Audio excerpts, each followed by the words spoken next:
लोगों में अब फिर से ये डर सताने लग गया है कि कहीं लॉकडाउन ना लग जाए। जी हाँ, लॉकडाउन 2.0। जब पॉल्यूशन बहुत ज़्यादा बढ़ने लगा था तो लोग सोच रहे थे कि कहीं लॉकडाउन ना लग जाए। ऐसा तो नहीं हुआ है, लेकिन अब जब से मार्केट में HMPV नाम का वायरस आया है और ये चाइना से आया है और ये भी सुनाई दे गया है कि अभी इंडिया में भी एंटर कर चुका है, तो तब से लोग बहुत ज़्यादा परेशान हैं। इसके केस भी बहुत सारे दिखाई देने लगे हैं, तो तब से लोग बहुत ज़्यादा परेशान हैं कि कहीं लॉकडाउन ना लग जाए। यहाँ तक कि जो नीट एस्पायरेंट्स हैं ये भी सोच रहे हैं कि उनका नीट का एग्ज़ाम होगा कि नहीं होगा।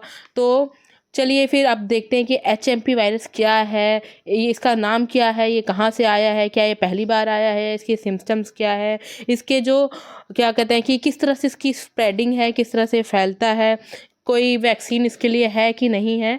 तो मैं इस वीडियो में आपको इस सारे क्वेश्चनों के आंसर दूंगी। देखिए, जो HMP है, HMP नाम का जो वायरस है, इसका पूरा नाम है ह्यूमन मेटा न्यूमो वायरस। जी हाँ, ह्यूमन मेटा न्यूमो वायरस इसका नाम है पूरा, और ये आया है चाइना से। जी हाँ, 2025 में ये चाइना से आ गया है। अच्छा, ये जो वायरस है, सब लोग सोच रहे हैं कि यार ये पहली बार आया है क्या, ये पहले से एग्जिस्ट करता था कि नहीं करता था। देखिए, ये पहले से ऑलमोस्ट 50 ईयर्स बिफोर ये एग्जिस्ट करता था। जो इसका सबसे पहला जो केस आया था ना, वो 2001 में नीदरलैंड में आया था। जी हाँ, लेकिन वो जब 2001 में नीदरलैंड में आया था, तब ये इतना सीरियस नहीं था।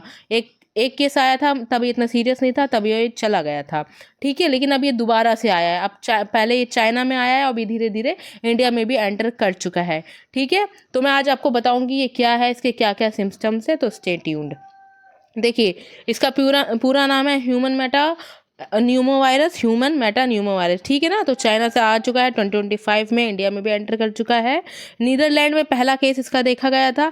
इसके जो सिम्टम्स है, सिम्टम्स इसके ये है कि रनी नोज। जी हाँ, अगर लोगों में ज़्यादातर ये तो नाक से पानी निकल रहा होता है, कफ होता है, शॉर्टनेस ऑफ ब्रेथ होती है, मतलब जो जो सांस लेने में थोड़ी सी दिक्कत आती है, छोटी छोटी सांसें आती हैं। ठीक है ना, सोर थ्रोट, जो गला होता है वो सूखा हुआ रहता है, और स्नीजिंग वीजिंग बहुत ज़्यादा होती है, और क्या कहते हैं फीवर होता है, और रैशेस होते हैं।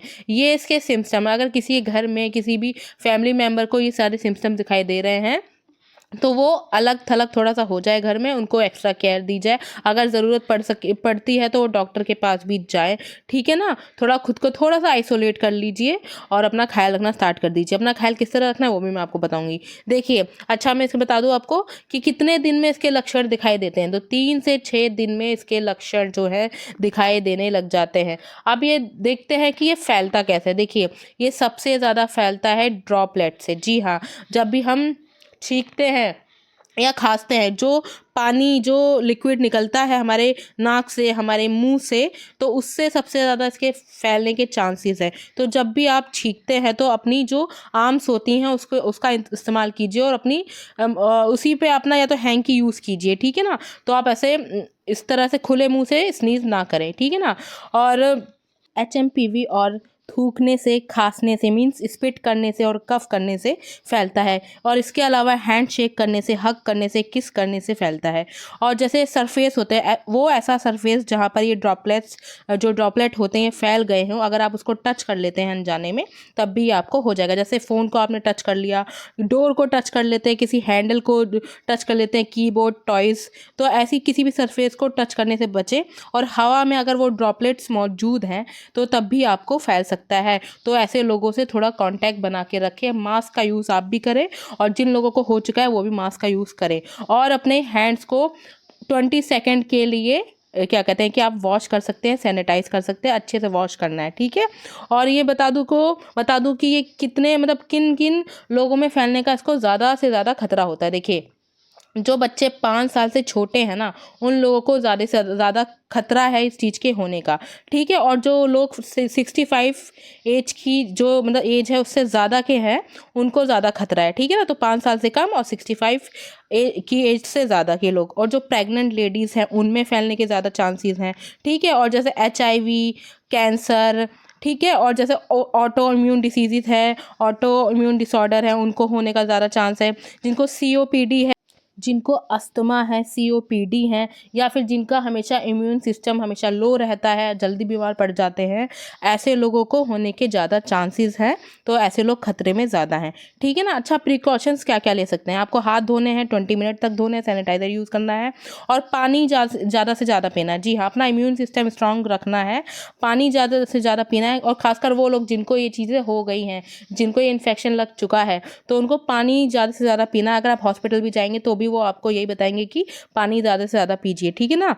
और क्या कह सकते हैं कि आप ऐसे लोगों के कांटेक्ट में ज़्यादा ना आएँ, ठीक है ना। और इनके जो यूटेंसिल्स होते हैं, जैसे जिन लोगों को HMPV वायरस हो चुका है, इनको ये डिसीज़ हो चुका है, तो वो जो उनके बर्तन होते हैं, यूटेंसिल्स होते हैं, कप हो गया, प्लेट हो गई है, और जो चीज़ें अभी हैं वो उनको टच, मतलब दूसरे लोग इस तरह से टच ना करें। हमेशा अपने हाथ सैनिटाइज कर लें, और वो भी अपने बर्तनों को कुछ दिनों के लिए अलग रख सकते हैं, ठीक है। और ज़्यादा एक दूसरे के कांटेक्ट में नहीं आना है, और पानी ज़्यादा से ज़्यादा पीना है।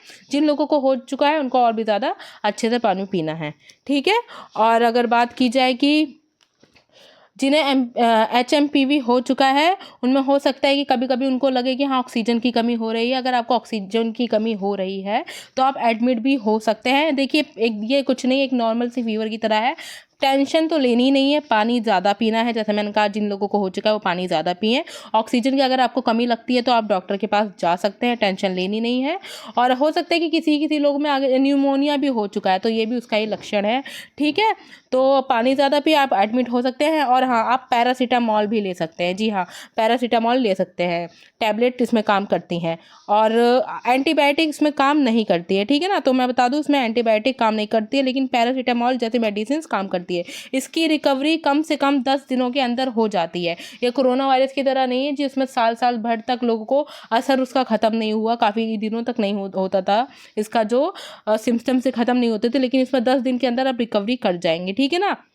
अगर वैक्सीनेशन की बात करें तो इसकी अभी तक कोई भी वैक्सीन नहीं आई है। जी हाँ, कोई भी वैक्सीन नहीं आई है। कोरोना में तो वैक्सीन थी, बन गई थी, लेकिन इसकी अभी कोई वैक्सीन नहीं आई है। और एंटीबायोटिक तो मैंने आपको बता ही दिया, इसकी कोई एंटीबायोटिक नहीं है, ठीक है ना। तो आपको प्रिकॉशंस लेना है, लेते रहना है। निमोनिया भी हो सकता है। इसकी चेकिंग कैसे होगी? वही RT-PCR, जो, जी हाँ, मैंने जो बताया था RT-PCR, उसी सेम प्रोसेस है चेकिंग का, ठीक है ना। तो जिन जिन लोगों में फीवर के सिम्टम्स हो गए हैं, नाक बह रही है, वो अपने आप को तुरंत आइसोलेट कर ले। टेंशन नहीं लेनी है कि उनको क्या हो गया, कुछ नहीं हुआ है। वो 1 हफ्ते से भी कम टाइम में ठीक हो जाएंगे। पानी ज़्यादा से ज़्यादा पिए, अपनी इम्यूनिटी बढ़ाए। पैरासीटामॉल इस चीज़ में काम करेगी।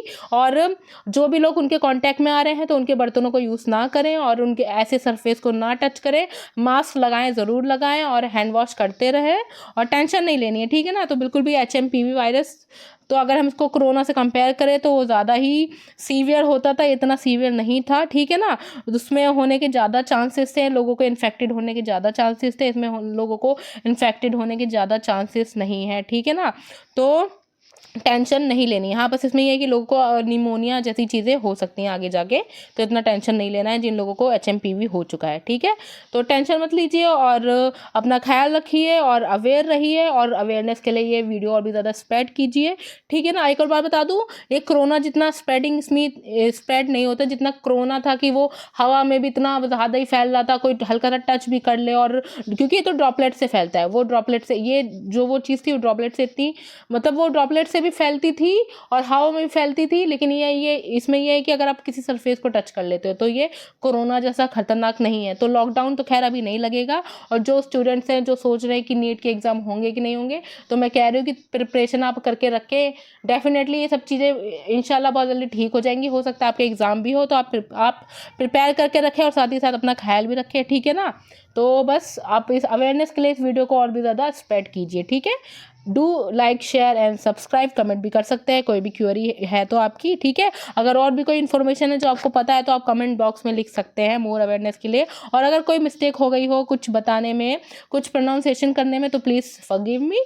ओके, चलती हूँ। थैंक यू, अल्लाह हाफिज़, अपना ख्याल रखिएगा। And do like, share and subscribe. Please subscribe button ज़रूर प्रेस कीजिएगा। चलती हूँ, अल्लाह हाफिज़।